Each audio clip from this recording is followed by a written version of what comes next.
Número 12. Considere-se um ponto na superfície da Terra. Podemos afirmar que, letra A, o ponto descreve uma trajetória circular?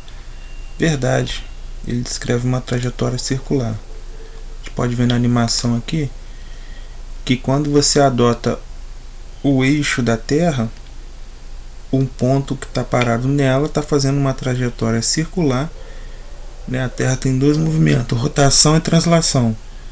Então esse ponto está fazendo uma trajetória circular em relação ao eixo da Terra. O eixo aqui, ó, é uma reta que passa pelo centro dela. Aí tá certo. A grande pegadinha aqui, a questão, é que ele descreve uma trajetória circular sim, mas a questão não fala em referência, não dá um referencial. Ele descreve uma trajetória circular em relação a quê? Se ele fala, descreve uma trajetória circular em relação ao eixo da Terra, estaria certo. Por isso que não é a letra A. Ele não adotou um referencial. O ponto está em repouso em relação à Terra? Está em repouso em relação à Terra, é verdadeiro, mas ele está em movimento em relação ao Sol.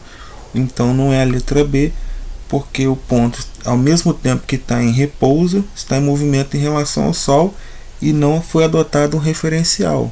Está em repouso em relação à Terra. Um ponto está em repouso em relação à Terra quando ele está parado ali na Terra. Ele não distancia da Terra nem se aproxima da Terra. Não há variação de espaço com o passar do tempo.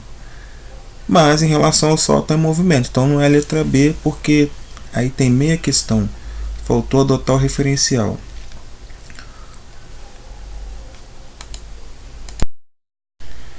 O ponto descreve uma trajetória elíptica? Sim, mas em relação ao Sol.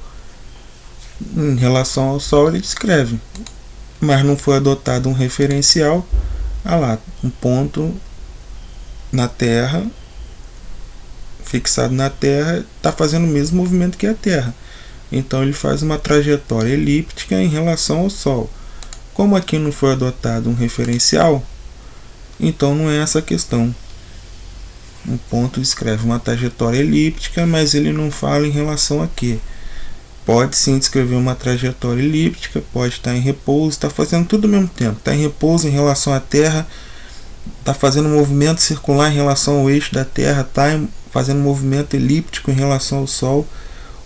Na letra D é a mesma coisa, o ponto descreve uma trajetória parabólica, pode escrever e pode não. Como não foi adotado um referencial, a gente não sabe falar.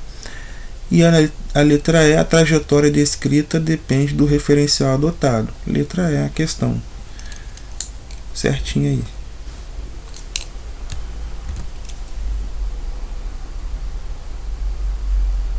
Para você falar se um ponto está em movimento ou em repouso, você tem que adotar um referencial.